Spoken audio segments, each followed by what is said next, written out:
Hi friends, வணக்கம். Welcome to Vimala's life style. இன்றைக்கி என்ன வீடியோன்னு பார்த்தீங்கன்னா, நான் எல்லாம் வீடு க்ளீன் பண்ணணுங்க. மேலே மாடியில் 2 ரூம் எல்லாம் க்ளீன் பண்ணி வச்சிட்டோம்னா கீழே நாளைக்கு க்ளீன் பண்ணி வீடு துடைச்சிக்கலாம். எல்லாமே ஒரே நாளில் பண்ண முடியாது. அதனால் மாடியில் மட்டும் இன்றைக்கி க்ளீன் பண்ணி வச்சிடலாம் அப்படின்ட்டு மேலே வந்திருக்கிறேன். பால்கனியில் கூட்டிக்கிட்டு இருக்கிறேன். எல்லாம் குப்பை, பயங்கர குப்பைங்க. பால்கனி ஓப்பனாக இருக்கிறதுக்கு பூரா மண், எல்லாம் அப்படியே தின்னூறு மாதிரி மண் விழுந்து கிடக்குது. எல்லாம் அந்த மண்ணெல்லாம் கூட்டி எடுத்துட்டு இந்த செடியெல்லாம் இருக்குது. அந்த செடிகளுக்கெல்லாம் கொஞ்சம் தண்ணி விட்டுட்டோம்னா, நான் ஒரு நாள் விட்டு ஒரு நாள் விட்டால் போதுங்க. அது உள்ள நிழலில் தான் இருக்குது. அதனால் நான் ஒரு நாள் தான் கூட்டுவேன், தண்ணியும் விடுவேன். டெய்லியும் எல்லாம் விட மாட்டேன். வீட்டுக்குள்ளேயுமே நான் 2 நாளைக்கு ஒரு டைம் அங்கே மேலே கூட்டினா போதும். வாரம் ஒரு தடவும் 10 நாளைக்கு ஒரு தடவும் இந்த மாதிரி எல்லாமே குப்பைகளை அடித்து விட்டுறது. கட்டல் மேலே, அந்த ஜன்னலில் எல்லாமே குப்பைகள் நான் இந்த துணி நல்லா தண்ணியில் நனைச்சி நல்லா புழிஞ்சி துணியை வச்சு துடைச்சி விட்டுறது. எல்லாம் அப்படி அடித்து விட்டோம்னா போயிடும். பறக்கவும் பறக்காது. பார்த்திங்கன்னா துணி இருக்கிறதுனால பறக்காது வெளியில். அது மாதிரி துணி வச்சு அடித்து விட்டுறலாம். 2 ரூம்லேயுமே அந்த மாதிரி ஜன்னலெல்லாம் அடித்து விட்டுட்டு, இந்த ரூமில் ஒரே ஜன்னல் தான் இருக்குது. அடித்து விட்டுட்டு கீழே எல்லாம் கூட்டி விட்டுறலாம். குப்பையை கூட்டி விட்டுட்டோம்னா அப்புறம் துடைக்கிறது நாளைக்கு துடைச்சிக்கலாம்.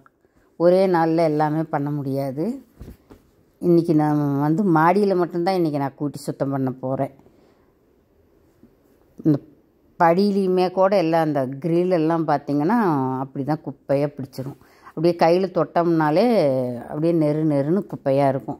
அதனால் அது துடைச்சி விடணுங்க. 10 நாளைக்கு ஒரு தரமாவது கண்டிப்பாக துடைச்சாகணும். இல்லைன்னா குப்பையாக தான் இருக்கும். அது எங்கேருந்து தான் குப்பை வருதோ தெரியலிங்க. பயங்கரமான குப்பை வந்துடுது. இதுக்கு நாங்கள் ஜன்னல் கதவெல்லாம் எதுவுமே திறக்கிறதில்ல, அடைச்சே தான் வச்சுருக்குறோம். ஆனாலும் அவ்வளவு குப்பை வந்துடுது. நான் இந்த வீடியோ போடுறதே எனக்கு போர் அடிக்குதுங்க. பசங்கள்லாம் இருந்தாங்க, எல்லாம் வேலையே கரெக்டாக இருக்குங்க. எல்லாம் ஸ்கூலுக்கு போனாங்க, காலேஜ் படித்தாங்க. எல்லாம் படிச்சுக்கிட்டு இருக்கும்போது நம்மளுக்கு வேலையே கரெக்டாக இருக்கும். அவங்க வருவாங்க, அவங்களுக்கு சமைச்சு தரணும். 3 நேரம் சமைப்போம். அப்புறம் 4வது நேரமும் கூட சாயந்தரம் ஈவினிங் ஸ்நாக்ஸ் ஏதாவது பசங்களுக்கு பண்ணி கொடுப்பேன். அந்த மாதிரி வேலை இருந்துக்கிட்டே இருக்கும். வேலையே கரெக்டாக இருக்கும். இப்போல்லாம் வேலை பசங்க எல்லாம் படிச்சுட்டு வெளியில் போயிட்டாங்க. 2 பசங்களுக்கும் கல்யாணம் ஆயிடுச்சு. நாங்கள் மட்டும்தான் 2 பேர் இருக்கிறோங்களா. பொழுதுக்கும் ஒரு மாதிரி போர் அடிக்கும், ரொம்ப போர் அடிக்கும். இந்த வீடியோலாம் பார்க்குறதுனால சரி, யூடியூப்பில் நம்மளும் தான் வீடியோ போட்டால் போகுது அப்படின்னு அப்பப்போ ஏதோ வேலை பார்க்குறத எடுத்து போடலாம். இந்த மாதிரி ஏதாவது செய்கிற வேலையை எடுத்து போடுறது தானே அப்படின்னு நான் போட்டுக்கிட்டு இருக்கிறேங்க.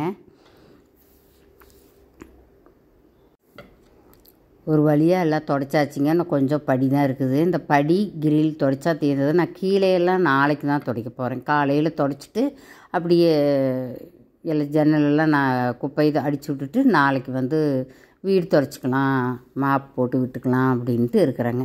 மாப் போடுறது எல்லாம் சேர ஒரே இதாக போட்டுடலாம். அந்த குப்பையெல்லாம் அடித்து கூட்டுறது கீழே மேலே எல்லாம் ஒரே நாளில் பண்ண முடியாது. அதனால் இன்றைக்கி மாடியிலெல்லாம் க்ளீன் பண்ணி வச்சுக்கிட்டோம்னா நாளைக்கு கீழே கொஞ்சம் துடைக்கிறதுக்கு கீழே இந்த மாதிரி எல்லாம் அந்த குப்பைகளை துடைச்சி விட்டுட்டு மாப் போட்டு விட்டுக்கலாம்.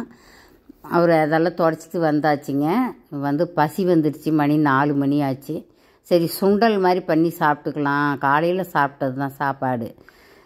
மதியானம் லஞ்சு சாப்பிடல. மணி 4 மணி ஆச்சு. பசிச்சது. சரி, கொஞ்சம் சுண்டல் வேக வச்சுருக்குறேங்க. அப்படியே ஊற வச்சு சைடு அப்படியே வேலை பார்த்துக்கிட்டு சுண்டலும் அடுப்பில் வச்சு வேக வச்சுட்டேன். சரி, அதை கொஞ்சம் தாளிச்சிக்கலான்னு ஒரு வெங்காயம் போட்டு 2 பச்சை மிளகா, கடுகு, கருவேப்பிலை எல்லாம் போட்டு தாளித்து விட்டுட்டு கொஞ்சம் தேங்காயும் போட்டுக்கலாம். ஒரு 1/2 கப்பு தேங்காய் போட்டுக்கலாம். தேங்காய் போட்டுட்டு காய் சாப்பிட்லிங்களா, இன்றைக்கி காயே செய்யலை. அதனால் நான் வெள்ளரிக்காய் ஒன்று இருந்தது, ஒரு கேரட் இருந்தது. அது 2ஐயுமே திருவி போட்டு நல்லா காய் சாப்பிட்ட மாதிரி ஆயிரும். அப்படியே சேலட் மாதிரி வச்சு சாப்பிட்டு ஈவினிங் ஸ்நாக்ஸ் மாதிரி இது நல்லா இருக்குங்க. பெரியவங்களுக்கும் சரி, வயசானவங்களுக்கு, சுகர் பேஷண்ட்டுகளுக்கு கூட இந்த மாதிரி சேலட் மாதிரி வச்சு சாப்பிட்டுக்கிறது எல்லாருக்குமே நல்லது தாங்க. சின்ன குழந்தைங்களுக்கும் இருந்தாலும் நல்லது தான், வயசானவங்களுக்காக இருந்தாலும் நல்லது தான். இந்த மாதிரி வச்சு சாப்பிட்டுக்கலாம். சாப்பிட்டுட்டு நாங்கள் டீ போடுறோங்க. நான் டீ போட்டுக்கிட்டு இருக்கிறேன். டீ போட்டு டீ குடித்தாச்சு. அவ்வளோதான் இன்றைக்கி லஞ்சு வந்து கட்டு. இன்றைக்கி இது வந்து காலையில் காய் செய்யாததுனால நான் இந்த மாதிரி செஞ்சிட்டேங்க. செஞ்சு டீ போட்டு குடித்தாச்சு. இந்த வீடியோ இதோட முடிஞ்சிருச்சுங்க. இன்னொரு நாள் இன்னொரு இன்ட்ரெஸ்டிங்கான வீடியோ பார்க்கலாங்க. இந்த வீடியோ பிடிச்சிருந்தா லைக் பண்ணுங்கள், ஷேர் பண்ணுங்கள், சப்ஸ்கிரைப் பண்ணுங்கள். என் வீடியோவை இவ்வளவு நேரம் பார்த்ததுக்கு ரொம்ப நன்றிங்க. தேங்க்யூ ஃபார் வாட்சிங்.